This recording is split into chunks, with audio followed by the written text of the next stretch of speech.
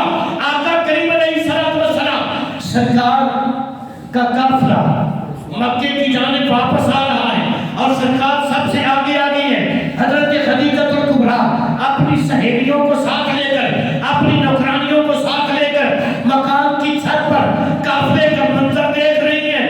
حضرت خدیجہ الکبریٰ رضی اللہ تعالیٰ عنہا آپ فرماتی ہیں جب میں نے دیکھا کہ سب سے آگے آگے رب کا یاد آ رہا تھا, آمینہ کا نام آ رہا تھا.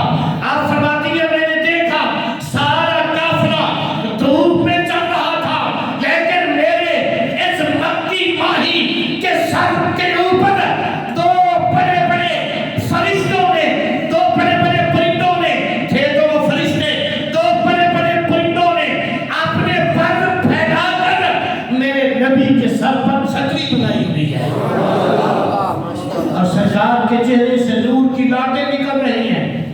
خدیجہ جس طرح بندہ بے ہوش نہیں ہو جاتا بے ساختہ ہو کر سہیلیوں کو کہتی ہے دیکھو نہیں دیکھو, دیکھو نہیں دیکھو کیڑا سونا ماہی ہے, جنت کا لاڑا ہے تے عرش کا راہی ہے.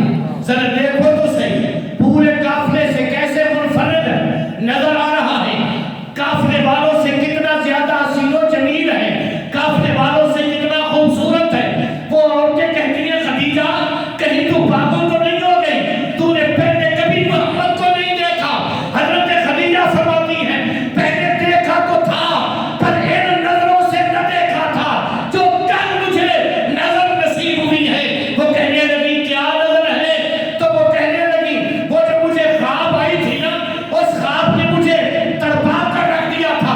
کل پھر میں ورقہ بن نوفل کے پاس گئی تھی, میں نے ان سے پوچھا تھا کہ بتاؤ وہ کون ہے جس کو اللہ نے نبوت کا تاج عطا کیا ہے اور میں اس کی زوجیت میں جانے والی ہوں. حضرت خدیجہ الکبریٰ کو ورقہ بن نوفل کہنے لگے اس کے باپ کا نام عبداللہ ہے.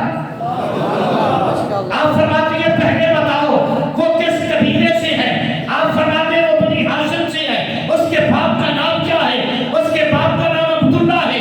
حضرت خدیجہ الکبریٰ آپ فرماتی ہیں میرے ویر آخری سوال ہے تجھ پر, اس کے بعد کچھ نہیں پوچھوں گی, بس اس کا نام بتا دو, بس ان کا نام بتا دو. حضرت خدیجہ کو ورقہ بن نوفل کہتے ہیں, اس پیاری شخصیت کا نام ہے محمد صلی اللہ تعالیٰ علیہ وسلم.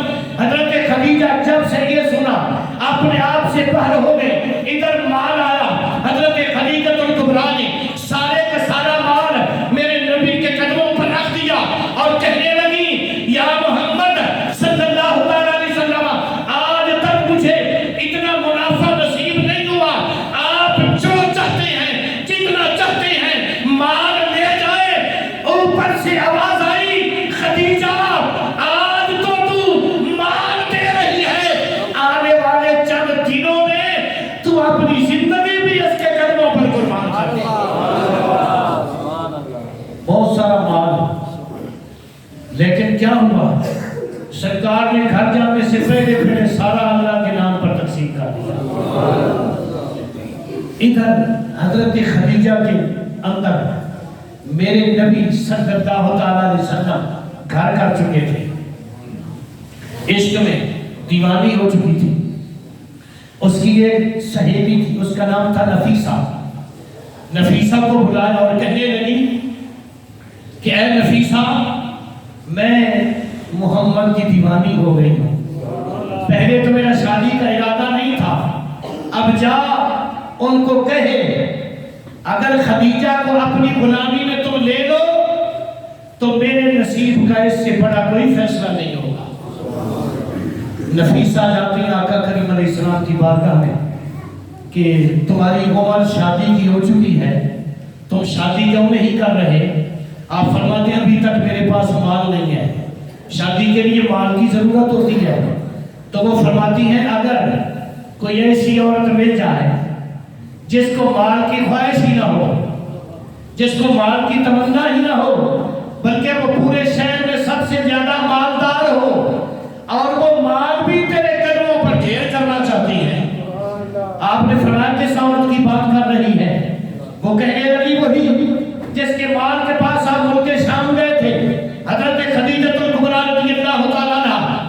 سرکار فرماتے ہیں میں اپنے چاچوں سے مشورہ کر کے بتاؤں گا، حالانکہ آپ خود کفیل تھے، عمر کے لحاظ سے چاہتے تو بغیر کسی کے مشورے کے آپ اپنا پیغام دے سکتے تھے۔ جب اپنے چاچوں کو پیغام دیا تو انہوں نے بخوشی قبول کر لیا، ادھر دل طے ہو گیا۔ اب آخری بات، اتنا بڑا لمبا واقعہ پڑا ہے لیکن میں کیا کروں، ٹائم کی تناویں جو ہیں وہ کھینچی چلی جاتی ہیں۔ آقا کریم علیہ السلام کی برات کا دن طے ہو گیا، دن مقرر ہو گیا۔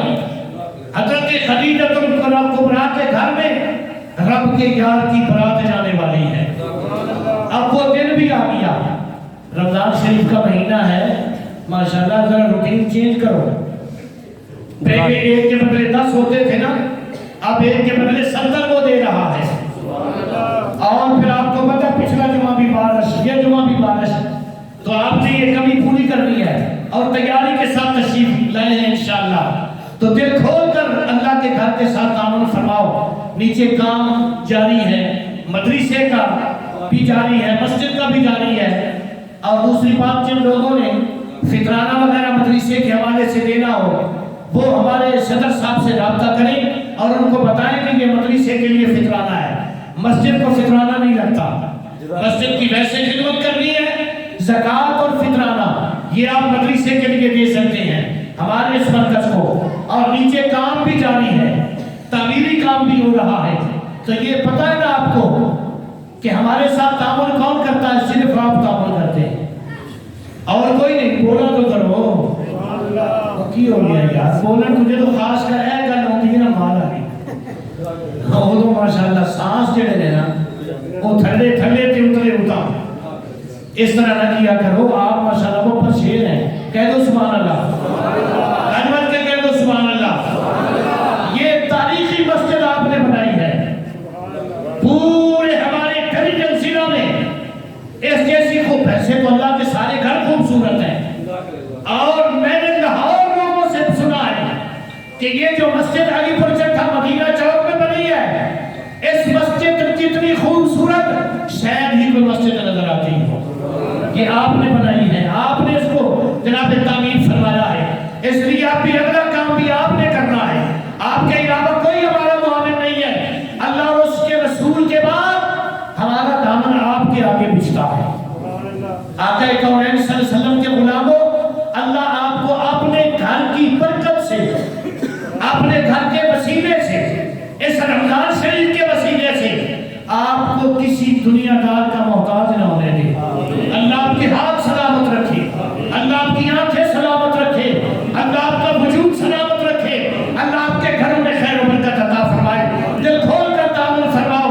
حضرت اماں خدیجہ الکبریٰ رضی اللہ تعالیٰ عنہا، آخری لمحات ہے میری گفتگو کے، اب برات تیار ہے، شادی والا گھر ہے، ایک دولہے والا گھر ہے، ایک دلہن والا گھر ہے۔ حضرت خدیجہ الکبریٰ کو سہیلیوں نے دلہن بنا کے بٹھا دیا۔ اب جو گھر ہے نا دولہا والا، یہاں ہر بندہ پریشان ہے، سر جھکا ہوا ہے۔ پریشانی کیا ہے کہ دولہا جو اس وقت کی رسم کے مطابق نیا سوٹ پہنتا ہے نا، دولہے کے پاس وہ سوٹ نہیں ہے، تو یہ آواز اڑتی اڑتی اس میرے نبی کے یار کے کانوں میں پہنچی، جس کا نام کائنات والے ابو بکر صدیق کہتے ہیں. ابو بکر صدیق دوڑتے ہوئے آئے، آ کر پوچھا کیا وجہ ہے پریشانی کی؟ میرا یار کیوں پریشان ہے؟ میرے بچپن کا یار، میری گلی کا یار، میرے محلے کا یار، میرے قبیلے کا یار محمد کیوں پریشان ہے؟ پتا چلا کہ ان کے پاس سوٹ نہیں ہے نیا. آج جو دولہا بننا ہے نا، دولہا بننے کے لیے جو لباس پہنا جاتا ہے وہ ان کے پاس سوٹ نہیں ہے. ابو بکر صدیق کہتے ہیں میرے یار پریشان نہ ہونا. جس کا یار ابو بکر ہو وہ پریشان نہیں ہوا کرتا. آپ فرماتے ہیں بس میں چند منٹوں میں آیا، گھر دوڑتے ہوئے گئے، واپس آئے، ایک تھیلا اٹھایا ہوا ہے اور اس تھیلے کو میرے نبی کے قدموں پہ رکھا اور کہنے لگے اس میں دولہا والے سوٹ ہیں، ان میں سے جو آپ کو پسند آئے وہ سوٹ پہن لو اور ہاتھ آگے بڑھاؤ. جب میرے نبی نے ہاتھ آگے کیا، ابو بکر صدیق نے 1000 درہم آمنہ کے ناؤ کے ہاتھ پر رکھ دیا.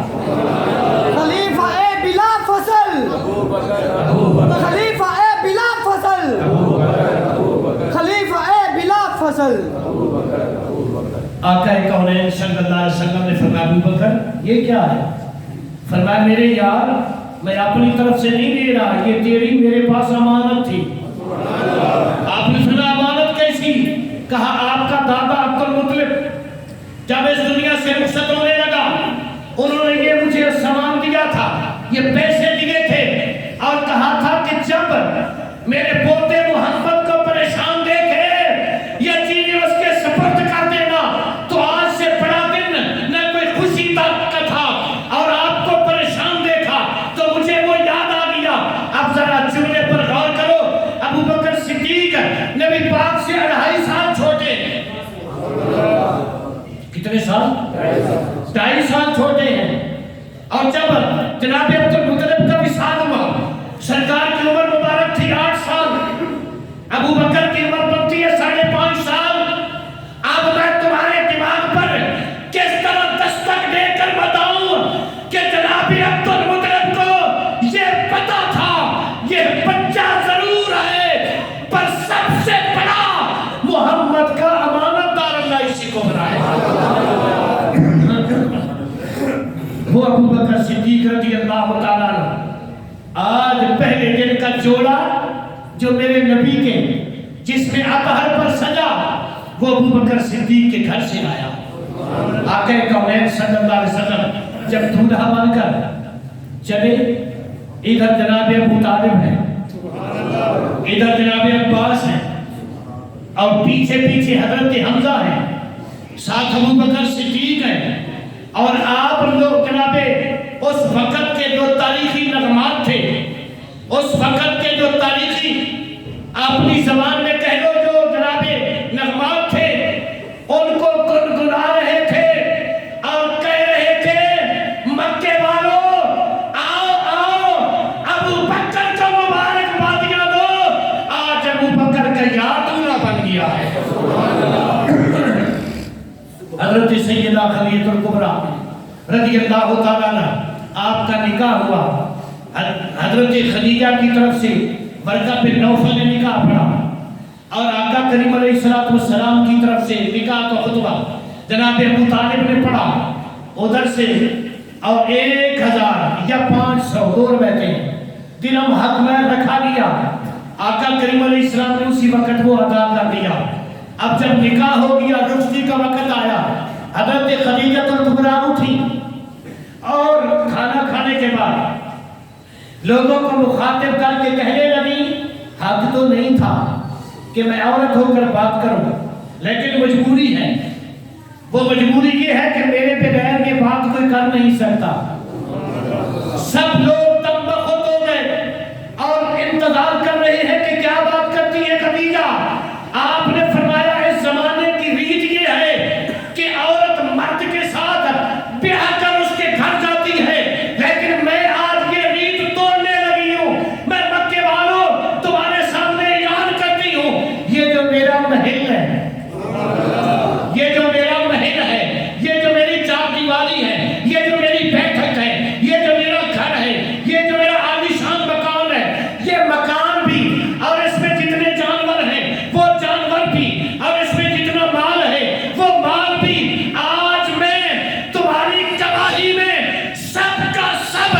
محمد کے قدموں پہ قربان کر دیں۔ آج کے بعد اس گھر کے مالک میرے محبوب ہیں صلی اللہ تعالیٰ علیہ وآلہ وسلم۔ تو سرکار نے یہ قبول فرمایا، حضرت خدیجۃ الکبریٰ نے سارا مال میرے نبی کے قدموں میں رکھ دیا، سارا مال میرے نبی کے قدموں میں رکھ دیا۔ آج ہمیں جب ضرورت پڑتی ہے نا اللہ کے گھر میں دینے کی یا اللہ کے نام پر دینے کی، تو ہمیں جناب جیبیں ٹٹولنا پڑتی ہیں۔ ہم سب سے جو کمزور روپیہ ہوتا ہے وہ اللہ کے گھر میں دیتے ہیں۔ واہ سلام کرو سیدہ خاتون اول سیدہ خدیجۃ الکبریٰ کو کہ جو مکے کی سب سے بڑی رئیس تھی، ساری جائیداد اللہ کے یار کے قدموں پر قربان کر دی۔ اور جب شام پڑی تو چولہا جلانے کے لیے کچھ نہ تھا۔ اب یہ اندازہ کریں کہ وہ کہاں دیا اتنا مال۔ میرے نبی کو جب دسترس حاصل ہوئی نا خدیجۃ الکبریٰ کے مال پر، تو سرکار نے ایک دن میں سارے کا سارا خیرات کر دیا، اللہ کے نام پر تقسیم کر دیا۔ تو حضرت خدیجۃ الکبریٰ رضی اللہ تعالیٰ عنہ، آپ کا وصال پاک 10 رمضان مبارک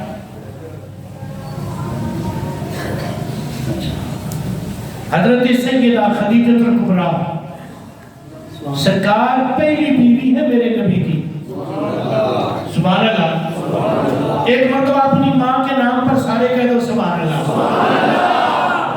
اچھا یہ خاتون پتہ کون ہے؟ بخاری شریف میں حدیث پاک ہے، اور اس کی راوی حضرت ابو ہریرہ ہے۔ سب کہو رضی اللہ تعالیٰ عنہ۔ حضرت ابو ہریرہ رضی اللہ فرماتے ہیں کہ مجھے میری سرکار نے بتایا، مجھے رب کے نبی نے بتایا، کائنات کے باری نے بتایا، کائنات کے آقا نے ارشاد فرمایا۔ سرکار نے کیا فرمایا کہ ایک دن میں غار حرا میں اللہ اللہ کر رہا تھا، اور 3-3 4-4 دن سرکار کھانے پینے کے لیے گھر نہیں آتے تھے، کبھی کبھی خود تشریف لاتے اور کبھی کبھی ہماری ماں خدیجۃ الکبریٰ کھانے کا سامان غار حرا میں پہنچاتی تھی۔ یہ جتنے حاجی بیٹھے ان کو پوچھو، آج غار حرا کی طرف گاڑی کے بغیر جانا مشکل ہوتا ہے، لیکن اس اماں کو سلام کرو جو ہر تیسرے دن مکہ المکرمہ یعنی کعبہ کے قریب سے غار حرا میں پیدل تشریف لاتی اور پھر پہاڑوں پر چڑھ کر اس غار میں پہنچتی جہاں رب کا یار اپنے رب سے ملاقات کر رہا ہوتا تھا۔ ایک دن کیا ہوا، ہماری ماں نے کھانا تیار کیا، سالن پکایا، سالن اور کھانا اس کو کپڑے میں باندھا اور سر پر رکھا۔ جب مکے سے باہر نکلی، یہ بخاری پڑھ رہا ہوں، جب مکے سے باہر نکلی اللہ کے عرش پر ایک آواز بلند ہوا، اللہ نے فرمایا جبرائیل مولا حکم ہو، فرمایا ذرا ٹکٹکی باندھ کر دیکھ میرے محمد کی خدیجہ کس شان سے میرے نبی کے لیے روٹی اور سالن لے کے جا رہی ہے۔ واہ میری ماں خدیجہ، تیرے سالن اور روٹی کا ذکر اللہ کی زبان پر ہے۔ آقا کونین صلی اللہ علیہ وسلم سرکار فرماتے ہیں، اللہ نے فرمایا جبرائیل اب اوپر نہ بیٹھ، یا اللہ کیا کروں؟ فرمایا جا میرے یار کی بارگاہ میں، غار حرا میں جا، یا اللہ کیا کروں؟ سرکار فرماتے ہیں کہ جبرائیل کو اللہ نے حکم دیا کہ سب سے پہلے تو نے کیا کرنا ہے، فقرہ علیہ السلام، فقرہ علیہ السلام من ربها فمنی وبشرها بیت فی الجنہ، رواہ بخاری۔ آقا کونین صلی اللہ علیہ وسلم نے فرمایا جب جبرائیل امین آئے تو جبرائیل امین نے آ کر مجھے کہا یا رسول اللہ صلی اللہ علیہ وسلم اللہ ارشاد فرما رہا ہے کہ خدیجہ آ رہی ہے، خدیجہ آ رہی ہے، اس کے سر پر روٹی بھی ہے، اس کے سر پر سالن بھی ہے، وہ آپ کی بارگاہ میں آ رہی ہے۔ سرکار نے فرمایا اس میں بڑا کون سی بات ہے، خدیجہ تو ہر دوسرے تیسرے دن آتی رہتی ہے، مجھے کیا بتانے کے لیے آیا ہے؟ تو جبرائیل کہنے لگا یا رسول اللہ صلی اللہ علیہ وسلم رب پروردگار نے مجھے بھیجا ہے اور اللہ نے فرمایا ہے فقرہ علیہ السلام من یا رسول اللہ صلی اللہ علیہ وسلم، اللہ فرما رہا ہے کہ جب خدیجہ آپ کے پاس آئے تو خدیجہ کو رب کا سلام دینا، خدیجہ کو رب کا سلام دینا، اور ومنی جبرائیل کا بھی سلام عرض کر دینا۔ جب اللہ کا سلام دے دو، جبرائیل کا سلام دے دو، اس کے بعد کیا کرنا؟ وَبَشِّرْهَا بِبَيْتٍ فِي الْجَنَّةِ، حضرت خدیجۃ الکبریٰ کو اللہ کی طرف سے یہ پیغام دے دینا کہ رب پروردگار نے تیرے نام کا جنت میں ایک بہت بڑا محل تیار کروا دیا ہے، اس کی بھی تمہیں خوشخبری ہو، اس کی بھی تمہیں بشارت ہو۔ تو میرے بھائیوں، یہ گفتگو جتنی کی ہے اس کا مطلب کیا ہے کہ جو آمنہ کے لال سے اپنی نسبت جوڑ لے، وہ نسبت کوئی بھی ہو، یہ تو زوجہ کی نسبت تھی جو میرے نبی کے صحابہ بن گئے، میرے نبی کے نواسے بن گئے، میرے نبی کی اہل بیت بن گئے، میرے نبی کی امت کے تابعین تبع تابعین بن گئے، میری امت میرے نبی کے غلام بن گئے، اشاعت بن گئے۔ قسم ہے رب کعبہ کی، اللہ کی بارگاہ میں اگر کسی چیز کی قدر ہے تو وہ صرف اور صرف نسبت مصطفیٰ کی قدر ہے۔